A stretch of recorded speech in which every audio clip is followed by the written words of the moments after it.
America के पूर्व राष्ट्रपति डोनाल्ड ट्रंप पर जानलेवा हमला होता है। पेंसिल्वेनिया के बटलर में रैली के दौरान गोलियां चलाई गई।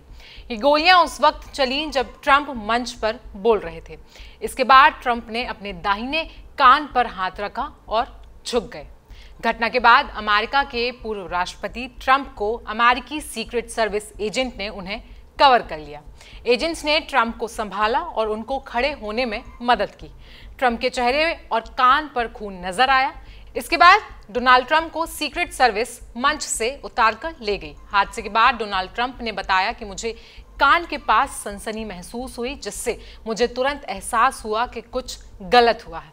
बहुत ज्यादा खून बह रहा था, तो मुझे तब एहसास हुआ कि क्या हो रहा है। उन्होंने कहा कि यह अविश्वसनीय है कि हमारे देश में इस तरह की हरकतें हो सकती हैं।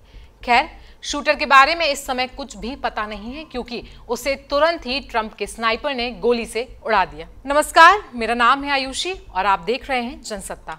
सीक्रेट सर्विस के मुताबिक हमला AR-15 स्टाइल राइफल से किया गया।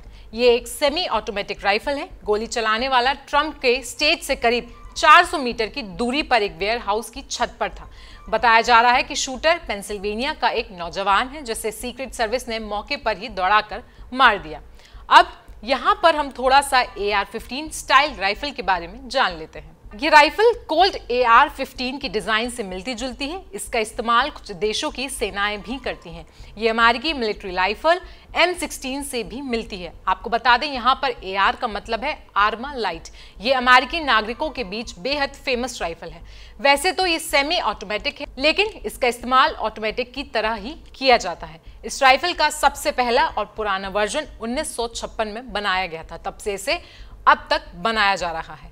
आज के समय में अमेरिका के अधिकतर हथियार निर्माता कंपनी AR-15 स्टाइल की राइफल बनाते हैं। इसके दर्जनों वेरिएंट्स अमेरिका में इस समय मौजूद हैं, जिनकी कीमत अलग अलग आंकी जाती है। इसकी बैरल 16 इंच से कम है, शोल्डर सपोर्ट नहीं है, लेकिन लंबी दूरी की शूटिंग के लिए इसमें कुछ कंपनियां शोल्डर सपोर्ट भी प्रोवाइड कराती हैं। अगर हम थोड़ा सा और शोल्डर सपोर्ट की बात करें तो इसमें दो तरह के शोल्डर सपोर्ट लगते हैं, फोल्डिंग वाले और नॉन फोल्डिंग वाले। इसके अलग अलग वेरिएंट्स का फायदा यह है कि इसे बाएं और दाएं दोनों हाथ के लोग चला सकते हैं।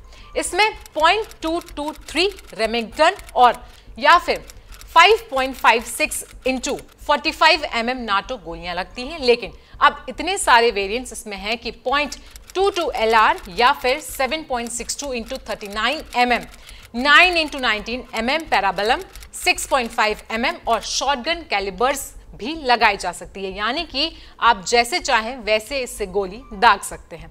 वहीं अमेरिका में इस बंदूक को रखने के लिए कुछ नियम भी बनाए गए हैं। अमेरिका के सभी प्रांतों में इस बंदूक को आप नहीं रख सकते हैं। न्यूयॉर्क सिटी में यह प्रतिबंधित बंदूक है।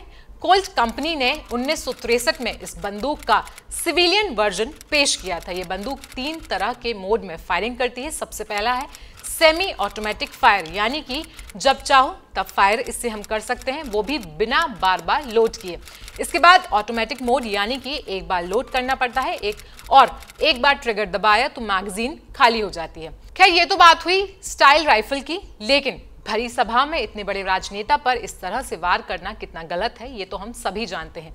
लेकिन सवाल यहाँ ये उठता है कि आखिर ट्रंप पर गोली चलाने का उस शख्स का क्या मकसद था, और साथ ही साथ क्या उसका निशाना वाकई में चूक गया था, जिसकी वजह से ट्रंप को गोली कान तक छूकर निकली, या फिर वो सिर्फ गोली चलाने से माहौल बनाना चाहता था।